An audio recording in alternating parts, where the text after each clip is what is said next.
Du coup, Rémi, donc, je me représente. représente-toi, s'il te plaît. Rémi Lévesque, 45 ans, 17 ans ou 15 ans dans l'automobile et l'industrie. Et donc, il y a 7 ans, j'ai changé de voie et j'ai commencé à me lancer dans l'entrepreneuriat parce que j'avais envie de créer des entreprises. J'avais plein d'idées depuis un certain nombre d'années. Je me suis dit que c'était le moment de les faire. Donc, j'ai créé une première start-up dans l'édition logicielle qui s'est arrêtée au bout d'1 an et demi, 2 ans, suite à un désaccord avec un cofondateur. Et ensuite, j'ai créé un cabinet de conseil en supply chain. Enfin, j'ai fait des missions de conseil, puis j'ai créé un cabinet de conseil en supply chain. Et il y a 4 ans, j'ai décidé de changer à nouveau. Je voulais faire un projet qui ait du sens. Je voulais faire un projet centré sur le fait que la valeur devait revenir à ceux qui l'ont créé. Et donc, j'ai lancé l'activité des petits clous. Des petits clous, ce sera des ateliers itinérants qui permettent à tout un chacun de plus jeune âge Juste à parler de 2 minutes, d'apprendre à servir des outils à main. L'objectif, il y a plusieurs objectifs. En fait, c'est de rendre des gens capables finalement de réparer ou de créer par eux-mêmes avec des matériaux d'emploi. Et c'est surtout un enjeu de développement personnel, donc l'estime de soi, confiance en soi, d'autonomie, de dextérité, bien sûr. En faisant aussi appel à tout ce qui est collaboration des groupes. Donc on intervient dans tout type de structures, que ce soit des collectivités, des écoles, des tiers-lieux, des entreprises, principalement auprès des enfants. Même si on a testé le concept sur un petit étrange d'âge, ça fonctionne, c'est au centre école. Les enfants qui sont dans l'élémentaire, c'est là où ça a le plus d'impact.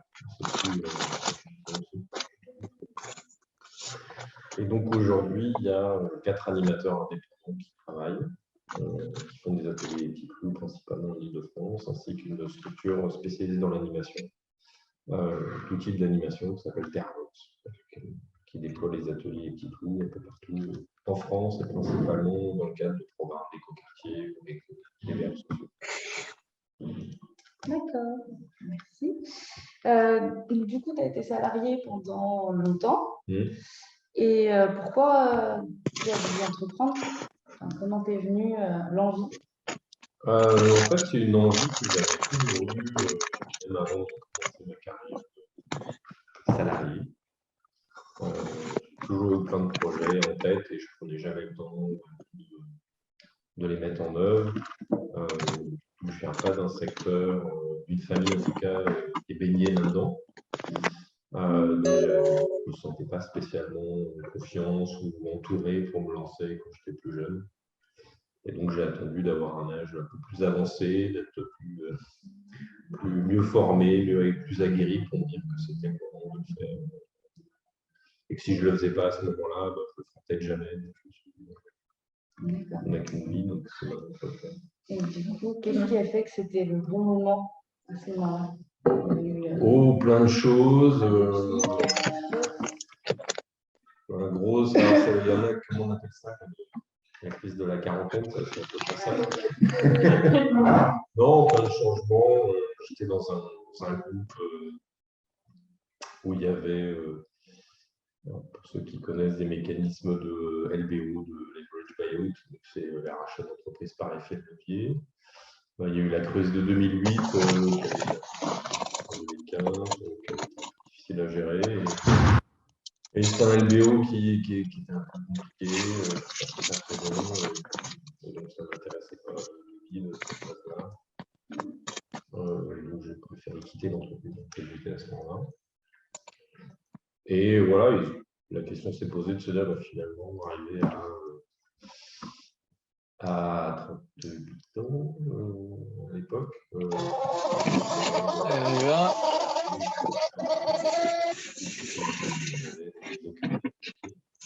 Et donc, je me suis dit que c'était le moment de lister toutes les idées que j'avais, et j'ai priorisé dans lesquelles j'avais plus de sens. C'est comme ça que je me suis lancé dans l'entrepreneuriat à ce moment-là. D'accord. Et tu t'es fait accompagner, aider pour redémarrer? Au tout début de ma première expérience entrepreneuriale, non. J'ai fait from scratch tout seul comme un C'est comme ça. Direct. Et, direct. Donc, après, alors pas vraiment, parce que j'ai j'ai suivi une formation à Sup de Paris de gestion d'entreprise. Donc j'ai une forme d'accompagnement parce que ça m'a permis d'avoir un cadre structuré à ce moment-là. Ce n'était pas de l'incubation au sens de dispositif d'accompagnement comme on peut avoir. C'est ce qui m'a aidé. D'accord. Parce que forcément, on balaye, faire des business plans, faire une analyse stratégique, faire une étude de marché, tout ça, on le fait en formation. J'ai appris par ce délai. Alors, il y a des bruits de fond qui rentrent, inaudibles échanges. On va essayer de...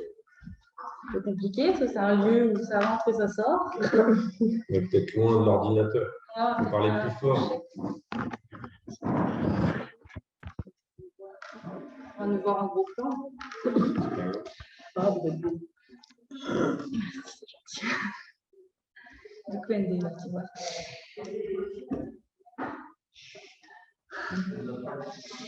Est-ce que tu nous entends, Donia? Est-ce que c'est mieux? Si, je vous entends, mais par moment, c'est peut-être un micro ouvert. C'est peut-être pas OK, c'est peut-être un micro ouvert, on n'entend vraiment plus rien. Ouais, si tu veux nous dire quelque chose écrit, parce qu'on ne t'entend pas. Tu m'entends mieux là? Non. Voilà. On va continuer, j'espère que tu vas nous entendre. Du coup, tu as créé 2 entreprises avant les petits clous. Ouais. Et comment t'es venue l'idée des petits clous? L'idée des petits clous, c'était un mix entre le fait d'avoir un enfant relativement jeune. Moi, alors, si je reviens historiquement, j'ai toujours beaucoup bricolé avec mes parents. Je trouvais ça intéressant de transmettre ça. J'ai une sœur qui vit en Allemagne. J'ai l'avantage de voir aussi le système éducatif allemand qui est beaucoup plus centré sur les enfants, sur leurs attentes et qui favorise davantage les activités manuelles, contrairement à la France. Puisque ce que je fais à travers les petits clous pour des gens qui vivent en Allemagne, dans les pays nordiques, eux, ils trouvent ça tout à fait normal, parce que c'est toujours intégré au cursus scolaire. Donc il y avait ça, et puis une conscience écologique de me dire, on sait qu'il va falloir réparer un foyer par soi-même pour affronter le défi écologique. Et en fait, les gens sont de moins en moins capables de le faire. Donc la question, c'était comment inverser cette tendance-là.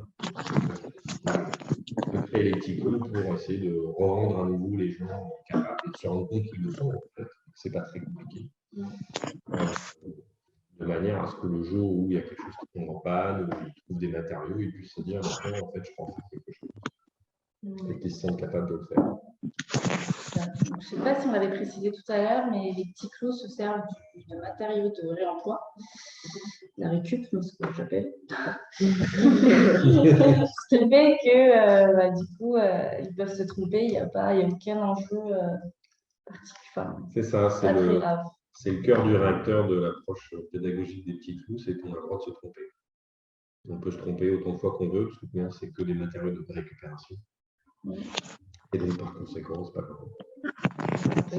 Ça a peu de valeur, donc on peut expérimenter, se tromper. Et puis, il n'y a pas de forme de jugement, parce qu'il n'y a pas de logique de productivité. Donc, à la limite, chacun évalue si le résultat qu'il obtient est convenable ou pas convenable. Il n'y a pas de jugement de valeur, ni de mécanisme de comparaison, comme on peut avoir dans certaines réalisations dans un schéma scolaire où chaque enfant doit reproduire un modèle. D'accord. Donc, du coup, tu as formé plusieurs animateurs. Oui. Tu les as formés toi. Oui. Et comment ça s'est passé? Comment ils t'ont trouvé ou tu les as trouvés? Je les ai surtout trouvés différents mécanismes. Soit j'ai posté des annonces sur le Bon Coin, sur Indeed. Soit c'est des gens qui sont venus à moi parce qu'ils ont vu passer les petits clous, ils ont vu les communications, tout ça les a intéressés, ou par raison. Et un peu tous les moyens ont été bons. C'est important d'avoir une bonne communauté, un bon réseau. C'est ça. Et j'avais une autre question, je m'appelle. Du coup, quand tu as créé les petits clous, oui. tu faisais les ateliers toi-même au début, et du coup, ça s'est élargi. Et pourquoi, en fait, avoir formé d'autres animateurs? Parce que moi, je n'ai pas créé les petits clous pour être animateur. D'accord. J'ai créé les petits clous parce que pour moi, ça répondait à un besoin et je trouvais ça pertinent de le mettre en place. Mais je ne l'ai pas fait pour, ad vitam aeternam, devenir un animateur et de faire que ça. Je voulais plutôt que ça se déploie. J'ai toujours eu l'ambition que ça se déploie et que ce soit fait par d'autres. Plus aussi par rapport à des contraintes physiques, parce que j'avais des problèmes de santé. Donc, animer tout le temps, ça m'a fait compliqué aussi pour moi. Mais voilà, ce n'était pas ma vocation initiale d'être animateur. Okay. Moi, ce qui m'intéressait, c'était d'offrir la solution qui permette aux gens de faire. Donc, c'est pour ça que très rapidement, j'ai fait les animations aussi pour m'assurer que le concept était bon. Parce que j'ai fait un pari de réintroduire des activités qui vont à contresens du sens de l'histoire. C'est-à-dire qu'on a une société qui empêche maintenant beaucoup les enfants de faire des choses, qui est anxiogène, qui pour des prétextes, on va dire, de sécurité, empêcher de faire. Et en fait, là, ça allait à contresens, parce que là, j'allais remettre des vrais outils, parce qu'il faut avoir conscience que les petits clous, c'est quand même des outils normaux d'adultes, des cigognes dans des mains d'enfants qui ont 5 ou 6 ans. Et pourtant, ça ne présente pas de danger. Mais par contre, il faut créer le cadre qui aille bien, donc il fallait aussi que je m'assure que ça fonctionnait vraiment bien, qu'il n'y avait pas de risque, que le risque était maîtrisé.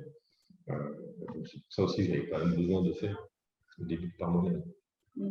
Mais une fois que j'ai fait, que ça avait validé le concept, tout de suite j'ai cherché. Et aussi parce que j'avais énormément de demandes, très éclatées géographiquement, et que dans tous les cas, j'étais en capacité de répondre. Ta société est basée sur Mondrézy, oui. Les Yvelines. Oui. Quelle est la zone géographique aujourd'hui des petits clous? Les petits clous, actuellement, on va dire que même si c'est très centré sur le 78, on est présent jusque dans le 93, le 94. On est à peu près dans tous les départements. On est même dans le Vexin, on est très loin dans le Vexin, puisqu'on va jusqu'à Gisors. Donc, c'est assez étendu. Il y a eu Paris aussi, parce qu'on a remporté un appel d'offres avec la mairie de Paris. On a fait des animations dans les écoles de l'Académie de Paris, également. Donc Paris 94, 92, 93, 95 et 78. Okay. Ça s'est étendu sur une bonne zone géographique. Grâce notamment au fait que tu as plusieurs animateurs qui sont pas tous dans du même secteur. C'est ça. Et TerraVox va même plus loin parce qu'ils ont des marchés même en région. Je sais qu'ils étaient en Angoulême il y a quelques jours. Donc j'ai eu des gens, c'est très drôle. Le monde est petit, il y a quelqu'un qui m'a dit: ah, j'ai entendu parler de toi. Moi, j'étais en Angoulême. Je dis: ah oui, c'était pas moi, mais c'était TerraVox qui faisait des ateliers et petits clous en Angoulême. Et est-ce que tu peux nous parler du coup des difficultés en tant qu'entrepreneur que tu as pu rencontrer tout au long de ton parcours? Difficultés d'entreprendre, il y en a beaucoup. Il faut toujours chercher à avancer. Il faut surtout pas attendre que les autres fassent. Il ne faut pas imaginer qu'on va venir faire à ta place. C'est souvent, moi, le switch que je vois avec les autres entrepreneurs avec lesquels je discute ou que j'ai pu accompagner ou aider, c'est qu'à un moment, on devient son propre moteur. Et c'est là où, en fait, on devient vraiment... On sait qu'on a son projet à soi, il faut que ça avance au coup de tout. Et à la limite, il n'y a plus d'obstacles au sens, j'ai pas eu tel financement ou un tel m'a pas répondu, ou ainsi de suite. C'est défaitisme. L'entrepreneur, il doit toujours trouver la solution pour faire avancer son projet. Après, des difficultés, il y en a toujours. Trouver des clients, avoir des bons niveaux de prix aussi. Ça, on va dire la particularité des petits clous, c'est que c'est de l'éducation en plus avec une connotation environnementale. Donc, ce n'est pas forcément des marchés où aujourd'hui, il y a, contrairement à l'idée reçue, il y a beaucoup de financement, ou en tout cas que les financements soient à des niveaux qui fassent que ça permet de suffisamment financer le fonctionnement. Souvent parce que c'est l'éducation en France, donc on connaît toutes les problématiques qu'on peut avoir avec l'éducation nationale aujourd'hui, le fait que les professeurs sont sous-payés. Il y a aussi le problème, c'est que il y a beaucoup d'associations aussi qui font ça gratuitement, donc il y a une forme de dumping de l'activité, donc c'est aussi compliqué parce que finalement il y a une forme de concurrence biaisée par ce type de mécanisme, parce que c'est juste la chose métaphysique, mais en tout cas c'est une réalité que apparemment on peut avoir des associations qui font ce type d'ateliers gratuitement parce que c'est finalement qu'un complément de leur activité professionnelle. Par exemple, il y a des sociétés qui sont spécialisées dans le traitement des matériaux du BTP, qui vont avoir des activités où ils font des animations gratuites autour de l'utilisation des matériaux. C'est un peu compliqué. Il faut arriver à gérer l'ensemble de l'écosystème et de trouver sa place dans l'ensemble de cet écosystème avec des points forts. Voilà, derrière, ça veut dire qu'il faut réfléchir à c'est quoi sa propre valeur ajoutée. Donc c'est sûr que leur valeur ajoutée est différente des petits clous et que nous, on est plus fort pédagogiquement que ce type de structure. Maintenant, il faut arriver à mettre en valeur vis-à-vis des donneurs d'ordre avec eux.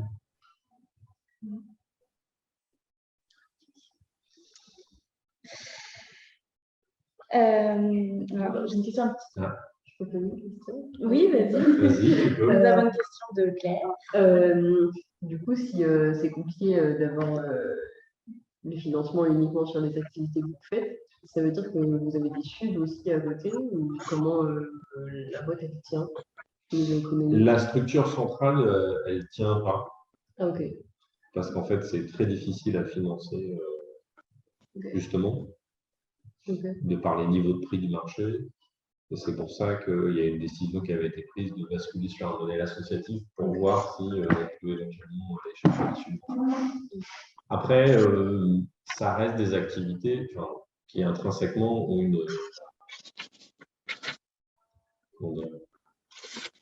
une vocation locale, avec un ancrage local. Plus pertinent, c'est que les animateurs qui travaillent pour les petits clous, par exemple, cherchent à se rapprocher de structures locales existantes ou de créer de leur propre structure.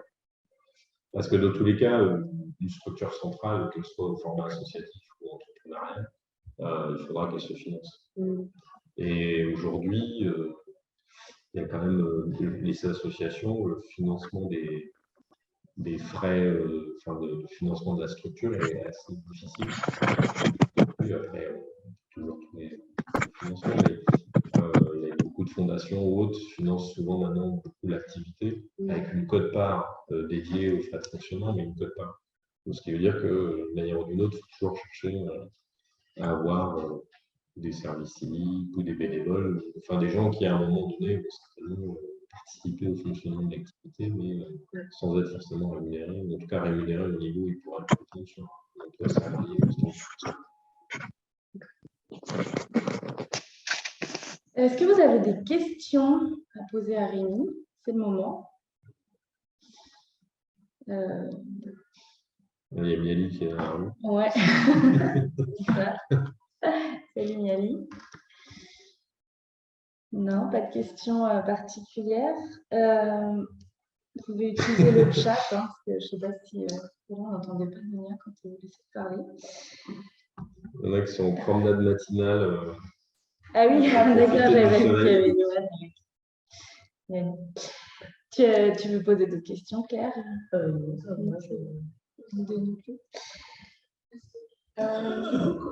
Pardon, je parlais. Du coup, comment tu as connu le Quai des possibles? Alors, le Quai des possibles, c'est une très longue histoire. En fait, il y a. Ça a été créé quand? En 2018, quand Laurence a décidé, fin 2017, je ne me rappelle plus exactement, a décidé de créer le quai et qu'elle a récupéré le lieu. elle a fait des meet-up pour faire des co-développements, de savoir qu'est-ce qu'elle avait fait. Et donc, moi, en fait, à l'époque, je cherchais déjà un lieu pour travailler. Et j'avais aussi des réflexions autour de créer des tiers-lieux. Et du coup, j'ai vu un meet-up à côté de chez moi. Je me dis, il y a quelqu'un qui crée un tiers-lieu pas très loin, surtout qu'il y a 5 ans, dans toute cette zone du 78, il y avait quasiment rien en fait en tiers-lieu. Il n'y avait même rien.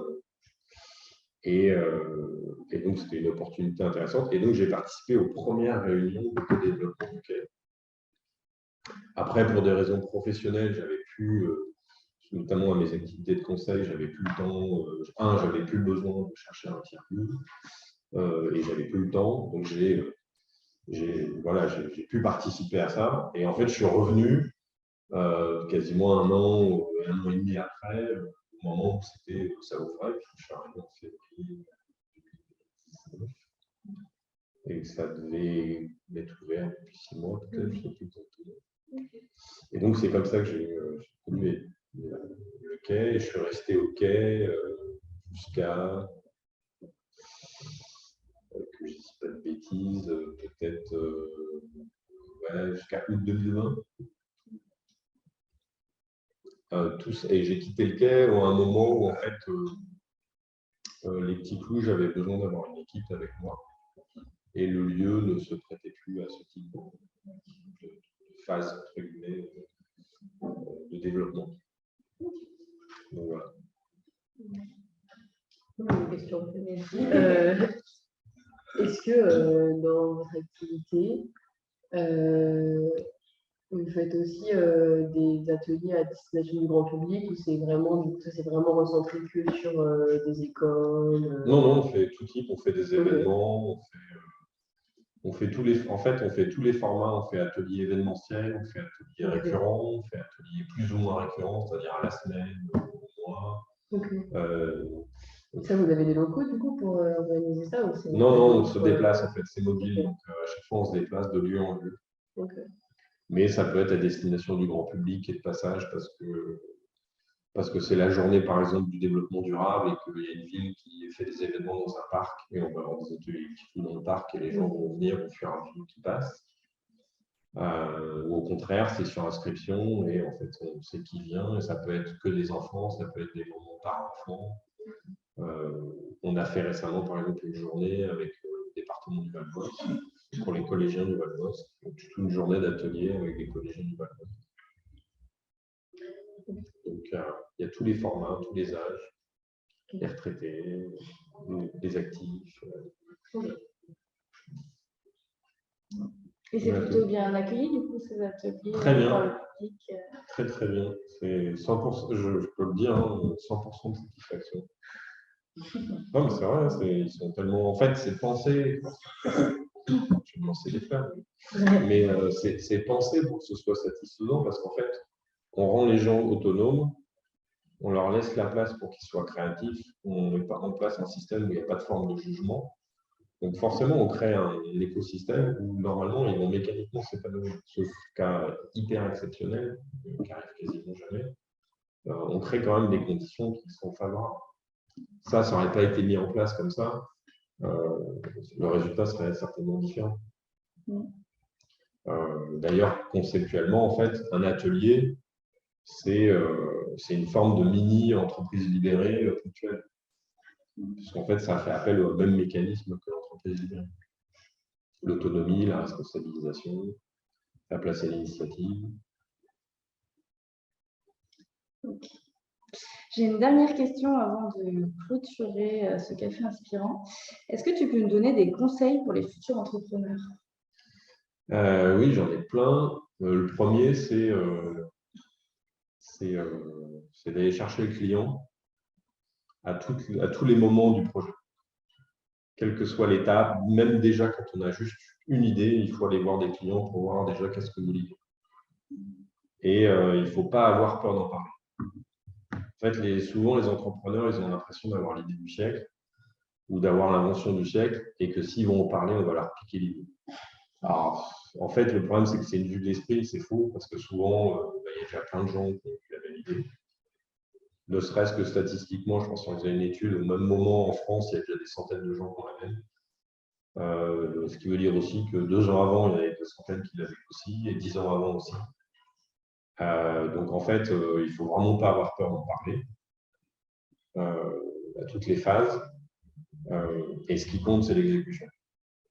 Donc c'est pour ça que l'idée en soi, on dit souvent, l'idée ne vaut rien et que l'exécution tout vaut. Donc il ne faut pas avoir peur, il ne faut pas avoir peur aussi que. Alors c'est sûr que si quelqu'un s'inspire de ce que vous lui dites pour mettre en place, c'est frustrant, c'est un peu agaçant. Mais en même temps, si lui arrive et pas vous, la conclusion, c'est que lui y arrive.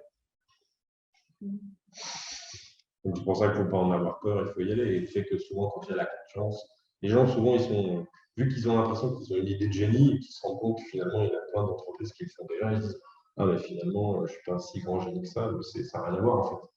Le fait qu'il y ait de la concurrence montre qu'il y a un marché. Donc ça veut dire qu'il y a un sujet. Donc c'est pour ça qu'il faut y aller, faut aller voir les clients tout de suite. Et surtout avant de faire. Il ne faut pas faire. Il faut déjà aller voir les clients, savoir ce qu'ils veulent, comprendre ce qu'ils ont besoin et tester. Et autant de fois que nécessaire. Bah, merci pour d'être venu et pour ton intervention. Merci à toi. Du coup, on va clôturer ce café inspirant. J'espère que vous avez pu faire le plein de bonnes ondes pour les vacances. Et du coup, je vous dis bonnes vacances et à bientôt. Bonnes vacances à tous. Au revoir. Salut.